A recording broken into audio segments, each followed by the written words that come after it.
అందరూ లేవంగానే లెమన్ ఎందుకు తీసుకుంటారు? ఇది నన్ను చాలా మంది అడుగున్నారు.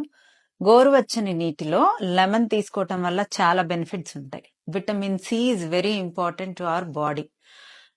మన బాడీలో ఏమైనా రిపేర్ అవ్వాలి అన్నా, స్కిన్ బాగుండాలి అన్నా, హార్ట్ హెల్త్ బాగుండాలి అన్నా, మన ఐరన్ లెవెల్స్ బాగా అబ్జార్బ్ అవ్వాలి అన్నా, మనం తీసుకున్న ఐరన్ ఫుడ్ బాగా అబ్జార్బ్ అవ్వాలి అన్న బాడీలో కంపల్సరిగా విటమిన్ సి చాలా ఇంపార్టెంట్. విటమిన్ సిని గోరువెచ్చని నీటితో తీసుకుంటే చాలా బెనిఫిట్స్ ఉంటాయి. మరీ ఎక్కువ వేడి నీళ్ళలో తీసుకోకూడదు, గోరువెచ్చని నీటిలో మాత్రమే తీసుకోవాలి.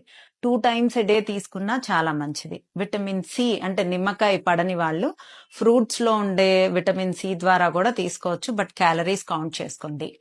లెమన్ తో పాటు హనీ యాడ్ చేయటం వల్ల యాడెడ్ క్యాలరీస్ ఉంటాయి. సో వెయిట్ లాస్ లో ఉండే వాళ్ళు యాడెడ్ క్యాలరీస్ గురించి అండర్లైన్డ్ గా గుర్తుపెట్టుకోవాలి. మనం తీసుకునే ఇంటేక్ అనేది చాలా ఇంపార్టెంట్. ఎన్ని క్యాలరీస్ తీసుకుంటున్నాము అనే దాన్ని బట్టే మనం ఫ్యాట్ లాస్ అవుతాము. తీసుకునే క్యాలరీస్ అన్ని కరెక్ట్ గా మన బాడీకి యూజ్ అయ్యే ప్రోటీన్స్, ఫ్యాట్స్, విటమిన్స్, మినరల్స్ తీసుకుంటే better rather than carbohydrates. So vitamin C మన బాడీకి చాలా ఇంపార్టెంట్ అండ్ బాడీలో ఇన్ఫ్లమేషన్ తగ్గడానికి కూడా చాలా యూజ్ అవుతుంది విటమిన్ సి.